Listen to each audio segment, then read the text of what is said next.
바쁜 일정 중에도 취재에 참석해 주신 기자 여러분께 감사의 말씀을 드리겠습니다. 그럼 지금부터 코로나19 확산에 대한 기자회견을 말씀드리겠습니다. 안녕하십니까. 존경하는 강원도민, 원주 시민 여러분, 미래통합당 원주을 국회의원 예비후보 윤영호입니다.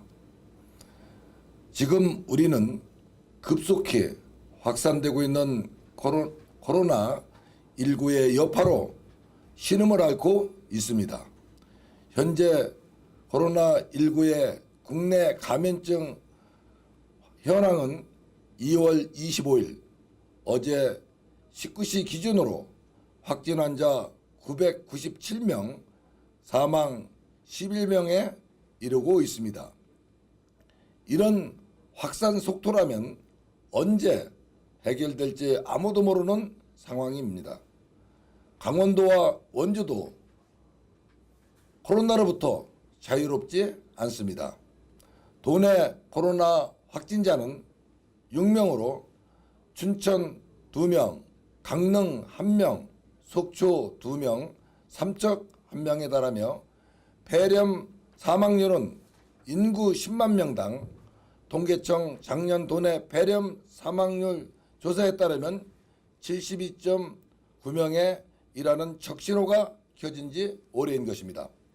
이에 정치권의 한 사람이자 국민의 한 사람으로서 현 정권의 대응 행보에 전격적인 제안을 하고자 합니다. 우선 교육계의 문제를 지적하고자 합니다. 정부와 교육부의 대처 방안은 현재 초, 중, 고는 3월 9일까지 개학을 연기하고 대학은 개강을 3월 10일까지로 한시적으로 연기했습니다. 이는 지금 코로나19의 확산 속도를 감안한다면 불안할 수밖에 없고 또 이때 개학 및 개강이 정상적으로 이루어질지도 의문입니다. 이러한 현재의 상황으로 볼 때 한시적인 개학 및 개강의 연기보다는 코로나19에 관련된 정부의 정확한 분석과 코로나19의 확산 속도가 모든 국민의 불안이 불식될 때까지 45일에서 60일을 연기할 것을 제안하는 바입니다. 물론 여기에는 수업 일수의 부족 문제가 될 수 있습니다. 이에 따른 문제의 해결을 위해 교육부 장관 명으로 재난 및 재해로 인한 수업 일수의 10분의 1을 단축 가능하고 또한 여름방학과 겨울방학으로 대체할 수 있다고 판단됩니다. 아울러 입국을 대기하는 7만여 명의 유학생에 대해서도 개학할 때까지 한시적인 입국을 제한할 것을 제안하는 바입니다. 다음으로는 지역 현안에 대한 문제입니다. 문재인 정권은 지금 미래통합당에서 줄곧 강조하고 있는 중국인 입국 금지 주장에 대하여 귀를 기울여야 합니다.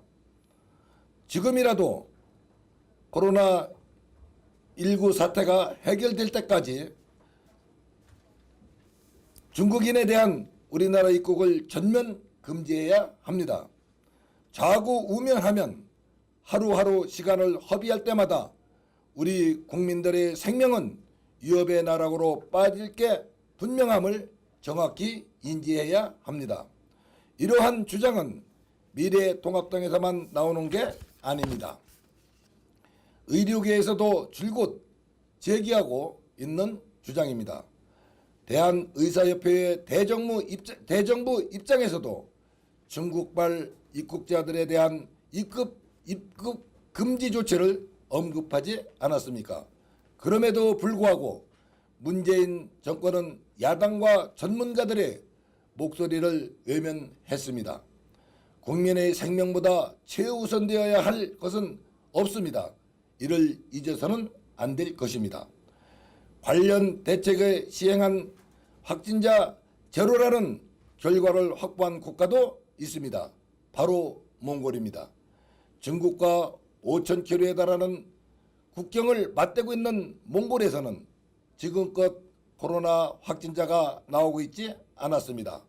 이는 몽골 정부가 이달 초부터 중국인의 입국을 전면 금지함은 물론 중국을 오가는 여객기 운항도 전부 중단한 결과라고 합니다. 이런데도 문재인 정권이 중국인 입국 금지를 시행하지 않는다면 시진핑 눈치보기라는 꼬리표를 사라지지 않을 것입니다. 그리고 문재인 대통령과 최문순 강원지사에게 묻습니다. 대통령께서는 제1야당 대표로서 지내던 지난 2015년 6월 22일 국회에서 메르스 중동호흡기 증후군의 특별 성명을 통해 메르스 슈퍼 전파자는 다름 아닌 정부 자신이라고 전정권을 비판하셨습니다. 그럼 이번 코로나의 슈퍼 전파자는 누구입니까? 답장을 기다리고 있겠습니다. 저는 기대합니다. 문재인 정부가 슈퍼 전파자가 아닌 슈퍼 보호자로 거듭나길 기대합니다. 정부는 지금부터라도 더 이상 지역사회의 확산을 막고 최소화하는 완화 정책의 방향으로 전환해 주시기를 바라며 이번 코로나19 사태는 관련 국가의 안위와 국민의 건강과 직결된 문제이기에 여야의 정치적인 소모적 정쟁을 떠나서 모두가 함께 풀어야 할 이 시대의 숙명적 과제인 것입니다. 대단히 감사합니다.